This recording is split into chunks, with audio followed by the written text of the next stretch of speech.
आज हम ऑप्टिक्स का तीसरा चैप्टर स्टार्ट करेंगे, डिस्पर्शन ऑफ लाइट, जिसमें हमारा पहला टॉपिक प्रिज्म के ऊपर रहता है, जिसमें हम करेंगे calculation of angle of deviation and prism formula.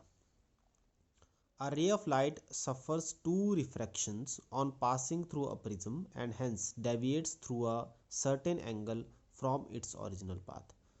तो जो ये एंगल पे ये डेविएट करती है ओरिजिनल पाथ से, उसको हम एंगल ऑफ डेविएशन इसमें कहते हैं। तो इसको मैं पहले थोड़ा डायग्रामेटिकली आपको समझाने की कोशिश करूँगा। ये प्रिज्म की शेप रहती है। इसमें जब आप एंगल ऑफ आप कोई इंसिडेंट करते हो, तो सबसे पहले जैसा कि हमने पढ़ा है कि हमें इसके ऊपर जहाँ भी जिस भी पॉइंट पे आपकी एंगल रे इंसिडेंट करती है, उस पर हम 90 डिग्री बनाते हैं, जिसको हम नॉर्मल नाम देते हैं। ठीक है, ये नॉर्मल आपने ड्रॉ करना है। फिर हम पढ़ते हैं कि आपका जो बाहर वाला मीडियम है ये रेयर है, एयर है, और अंदर वाला ग्लास है, तो डेंसर होगा। तो आपकी ray of light towards denser medium क्या करती है, टुवर्ड्स नॉर्मल क्या करती है, बेंड कर जाती है। तो इसने जाना तो सीधे था ऐसे, लेकिन ये थोड़ी सी बेंड कर गई नॉर्मल की तरफ को, क्योंकि आप डेंसर मीडियम में चले गए। अब ये एक और इंटरफेस पे स्ट्राइक कर रही है, यहाँ पे फिर से हम 90 डिग्री का एंगल ड्रॉ करेंगे और ये इसका नॉर्मल बन जाएगा। नॉर्मल बन गया तो अब आप डेंसर ग्लास से बाहर जा रहे हो एयर में, तो ये डेंसर से रेयर की तरफ जा रहे हो, तो आपकी रे है वो नॉर्मल से दूर जाएगी, इस तरफ को आएगी। ठीक है, ये नॉर्मल है आपका और इससे ये दूर जाएगी। तो इस तरह से आप देखते हो कि डेविएशन हो रहा है।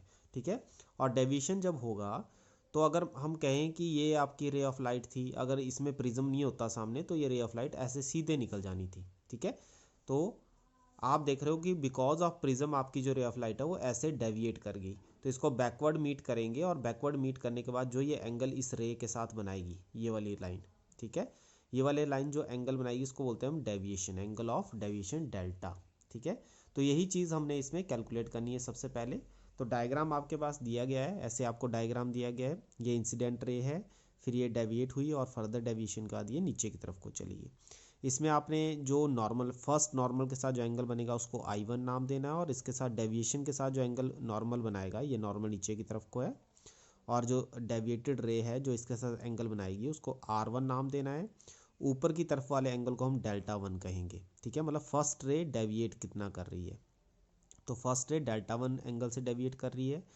फिर ये कह रहा है कि जब आप फर्दर इसको और नीचे की तरफ को डेविएट करोगे तो ये एंगल आपका डेल्टा 2 हो जाएगा। मतलब ये आपकी बेंड जो हुई वो सेकेंड एंगल के साथ जो एंगल बनाएगी सेकेंड रे के साथ, वो आपका डेविएशन डेल्टा 2। और यहाँ पे हम जो एंगल लेंगे इस वाले इंटरफेस पे, इसको R2 नाम देंगे, और जो आपका बाहर वाला एंगल बनेगा उसको नाम देंगे I2। तो ये हमने अपने कन्वीनियंस के लिए इनके नाम रखे हुए हैं। ठीक है, ये I1 हो गया, ये R1, ये R2 और ये I2। ऊपर वाले को डेल्टा 1 और डेल्टा 2 हम देंगे। ठीक है, अब इसमें अगर आप एक चीज़ ध्यान से देखोगे तो ये नॉर्मल बन रहा है, और ये एंगल ऑफ इंसिडेंस इसके साथ I बन रहा है। ठीक है, एंगल I बन रहा है।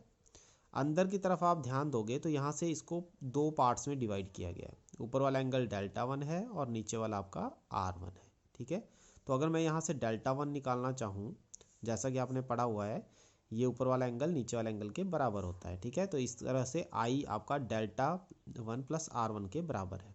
ठीक है, क्योंकि इसको आपने फर्दर दो हिस्सों में तोड़ा हुआ है। तो डेल्टा 1 कितने के बराबर आएगा, ये आएगा I माइनस R1। ठीक है, या अगर मैंने I1 इसका नाम रखा है तो ये बन जाएगा I1 माइनस R1। तो ये सबसे इंपॉर्टेंट चीज़ है जो आपने इसमें समझनी है, कि आपके अपोजिट एंगल इक्वल होते हैं, और अगर उनको फर्दर बीच में से काट दिया जाए तो इन दोनों का सम इसके बराबर होगा। That means delta 1 plus R1 का सम I1 के बराबर होगा। तो I1 अगर मैं यहाँ से डेल्टा 1 निकालना चाहूँ तो मुझे I1 से R1 लेस करना पड़ेगा। तो यही इसमें इंपॉर्टेंट बात है, ये आपने ध्यान में रखनी है। तो ये हमने जैसे स्टार्ट किया इसमें delta with angle of deviation, जो एक्चुअल एंगल आपका रहेगा वो डेल्टा रहेगा, जो इंसिडेंट रे और फाइनली जो आपकी रिफ्लेक्टेड रे है वो दोनों आपस में मिलके बना रही है, उसको हम डेल्टा एंगल बोलेंगे, एंगल ऑफ डेविएशन। तो डेल्टा 1 जैसा कि मैंने आपको कहा फर्स्ट फेस जो बनाएगा वो डेल्टा 1 होगा, वो आएगा I1 minus R1। Similarly delta 2 अगर आप निकालोगे तो I2 माइनस R2 आपका आ जाएगा। ठीक है, उसके बाद हम क्या करेंगे, टोटल डेविएशन निकालेंगे। टोटल डेविएशन हुई फर्स्ट फेस और सेकंड फेस पे जो रे आपकी डेविएट की उन दोनों का सम। तो डेल्टा 1 प्लस डेल्टा 2, डेल्टा 1 की वैल्यू डाल देंगे, डेल्टा 2 की वैल्यू भी डाल देंगे। I1 I2 को इकट्ठा कर लो और माइनस वाली टर्म को इकट्ठा करो, तो कॉमन लेने पे ये बन जाएगा R1 प्लस R2।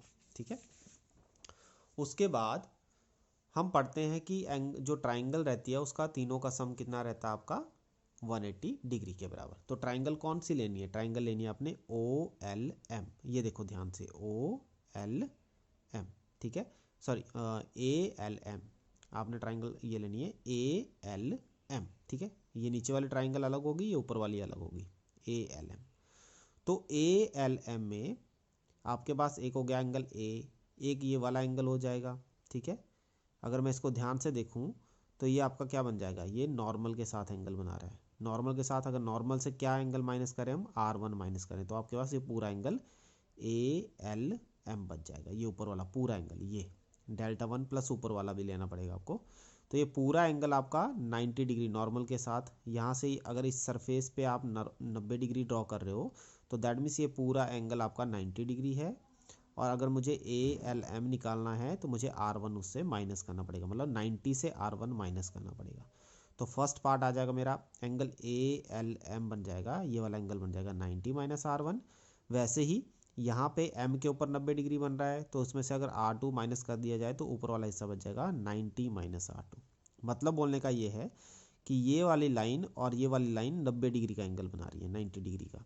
तो अगर मुझे ये ऊपर वाला एंगल निकालना है तो मुझे इससे R2 माइनस करना पड़ेगा। तो यहाँ होगा A 90 माइनस R1 और ये हो जाएगा 90 माइनस R2, ठीक है।